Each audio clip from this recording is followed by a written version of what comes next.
Benvenuti alla sesta puntata di Notizie del Bello. È da poco in edicola il nuovo numero dell'Espresso Napoletano, Verde Speranza, titolo emblematico perché è un giornale interamente dedicato agli spazi verdi della città e la speranza è proprio quella di tornare presto a riviverli. In questo numero avremo i grandi parchi della città, l'intervista all'autore Giovanni Masturzo del libro Roggiosi Vesuviana State of Mind, vi racconteremo di Persechella e Capitano e del Panaro Solidale, di cui vi abbiamo parlato qualche puntata fa, approfondiremo l'arte delle guarattelle e prenderemo un caffè con Serena Ianziti della serie Il commissario Ricciardi. Questo e tanto altro ancora nel numero di aprile dell'Espresso Napoletano.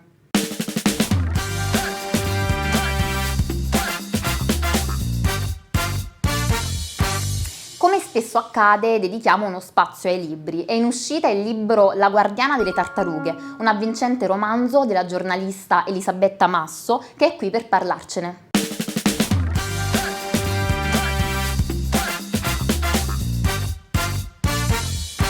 Benvenuta Elisabetta. Il suo libro è un giallo, ci racconta un po' la trama senza svelarci troppo? Sì, un giallo ed è un libro che parte con un omicidio, ma è anche una storia d'amore, di rispetto, di senso del dovere. Il personaggio principale è un uomo che ha quasi 50 anni e dopo la morte della sorella gemella abbandona tutto e si nasconde a Cascais. Si nasconde la parola giusta perché è un uomo che è cresciuto nascondendoci. È un militare e dopo l'accademia militare decidi di entrare nella Special Air Service, che è praticamente il corpo d'élite dell'esercito britannico specializzato in azioni di antiterrorismo e in salvataggio di ostaggi. E mentre sta trascorrendo questo periodo a Cascais, cioè più che altro cercando di elaborare il lutto della sorella gemella, gli arriva una lettera che non avrebbe mai aspettato, anche perché l'indirizzo in Portogallo ce l'aveva solo un suo amico, e invece la lettera è di una sua ex, e questa ex gli chiede di andare a Roma, e da quel momento lui deve cercare una verità, perché si trova davanti a tutta una serie di episodi che coinvolgono indirettamente la sua vita, dei quali non ne conosceva l'esistenza, fino a chiudere il cerchio e scoprire una verità che lo sconvolge. Dove e come nasce l'ispirazione per La guardiana delle tartarughe? Dalla mia testa, perché io ho in mente una storia, l'ho buttata giù velocemente, poi man mano rileggendola, riscrivendola, dettagliandola, mi è nato questo libro. Grazie e buona fortuna per questo meraviglioso libro. Grazie a lei.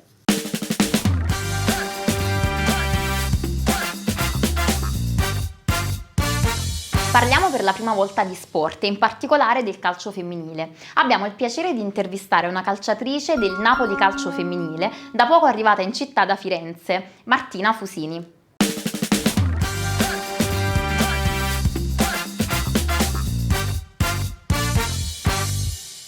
Ciao Martina, il calcio ti ha portato da Firenze a Napoli. Come ti trovi qui? È stato difficile ambientarsi? Sì, mi ritrovo a Napoli, devo dire che è stata una scelta difficile perché comunque non sono mai uscita dalla Toscana e quindi quando c'è stata la chiamata di Napoli devo dire che inizialmente un po' di titubanza c'è stata, però adesso tornassi indietro non ci penserei su due volte, davvero mi sto trovando molto bene con la società, la squadra, le ragazze, mi trovo bene, la città mi piace, quindi va benissimo. Come pensi che la città stia vivendo il calcio femminile? Beh, devo dire, c'è da dire che comunque il Napoli femminile non ha dietro una società maschile. Nonostante questo è stupendo perché abbiamo un sacco di tifo, veramente ogni domenica è pieno di ragazzi e ragazze che ci vedono dai terrazzi, e poi insomma comunque anche tanti commenti sui social, è sempre bello. Si sente che è una città che vive il calcio appieno, anche con noi ragazze. Il calcio femminile si sta mano a mano facendo spazio nel panorama nazionale. Quale ti sembra la risposta degli spettatori? Beh, ogni anno secondo me riusciamo a coinvolgere sempre più persone. Sicuramente l'evento scatenante è stato il mondiale in Francia, che ha fatto sì che comunque tanta gente si interessasse anche al movimento del calcio femminile, e sicuramente è una cosa che può portare soltanto benefici, quindi mi auguro veramente che ci siano sempre più passi avanti e che quindi si possa raggiungere in fretta il professionismo, che purtroppo ancora è uno step che manca. Dove e come immagini il tuo futuro e quello del movimento calcio femminile? Beh, diciamo che negli ultimi anni sono stati fatti degli enormi passi avanti, quindi mi auguro che possa proseguire così la strada del calcio femminile. E personalmente in questo momento l'obiettivo ovviamente è quello di fare bene con questo club e raggiungere l'obiettivo salvezza. Poi per i prossimi anni vediamo, però per ora qua mi sto trovando molto bene. Grazie per questa chiacchierata e auguri per la tua carriera. Grazie mille a voi.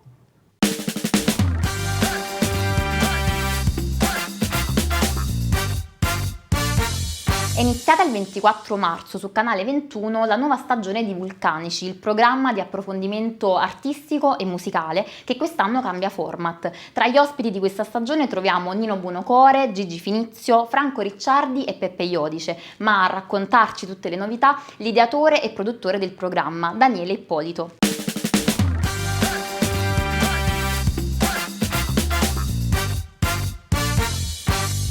Benvenuto Daniele, ci racconti com'è nata l'idea di Vulcanici? Ma l'idea di Vulcanici è nata da una generazione, perché io purtroppo sono un boomer, sono degli anni 70, sono del 71, e quindi da ragazzo, da adolescente, io ero un fan di Doc, di una trasmissione che faceva Renzo Arbore, che si chiamava Doc International Music, che faceva il pomeriggio, la prima edizione era di pomeriggio, che la facevano tipo alle 2, 14:30, 15 del pomeriggio, che faceva musica live. E io mi ricordo che tornavo da scuola, facevo le corse per andare a casa e vedere questo programma, che poi sono uno dei più grandi artisti del mondo. E allora dicevo sempre, un giorno, quando mi capiterà di fare, voglio dire, qualcosa di mio, mi farebbe piacere, diciamo, onorare e valorizzare la musica che si fa nella nostra terra, no? La nostra musica autoctona.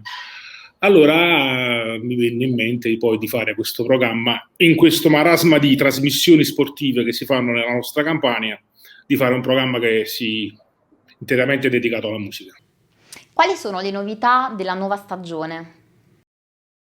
Ma le novità della nuova stagione sono praticamente ho cambiato proprio tutto il format, perché purtroppo il Covid non ci permetteva di girare in studio come facevamo per le prime 2 edizioni, non ci permetteva di girare 30, 40, 50 persone all'interno di uno studio, e quindi ho dovuto reinventare il format, e adesso la trasmissione è tutta quanta fatta in esterno, è tutta on the road, cioè c'è questo percorso itinerante all'interno delle varie sale di registrazione, dei vari studi discografici, a seconda di quelle che sono le esigenze dell'artista, della band, del cantante in questione. Decidiamo poi a quale studio voglio dire andare a registrare e registriamo, diciamo, l'intervista, facciamo il live inedito fatto esclusivamente per il programma, e poi facciamo dei contributi esterni inediti, che raccontano un po' il personaggio, e laddove poi c'è della storia da raccontare, il personaggio poi mi fornisce di contributi, voglio dire, suoi di repertorio, oppure ce li andiamo a cercare noi e li insertiamo all'interno del programma. Quindi è una cosa interamente biografica, cioè sono dei focus interamente fatti sull'artista. Prima di salutarci, ci ricordi l'appuntamento? Ma l'appuntamento è il mercoledì alle 22:30 su Canale 21 poi va la replica il sabato alle 19, sempre su Canale 21. Poi ci sono, voglio dire, tutte le condivisioni, dei piccoli contributi, delle piccole clip che poi condividiamo sulle nostre pagine social praticamente.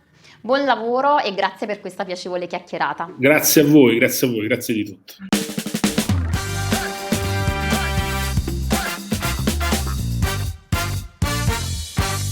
Siamo arrivati alla fine di questa puntata e chiudiamo con una bella notizia che riguarda noi. Notizie del Bello cambia forma. In tantissimi ci avete chiesto di approfondire alcuni temi, di invitare più ospiti, così abbiamo deciso di dedicare più tempo e più spazio al nostro TG alternativo. Tenete d'occhio i nostri social perché a breve vi comunicheremo la data della messa in onda del nuovo Notizie del Bello. Adesso, come già nella scorsa puntata, vi lasciamo con un tesoro della nostra città in tema con il nuovo numero dell'Espresso Napoletano. Noi ci vediamo presto.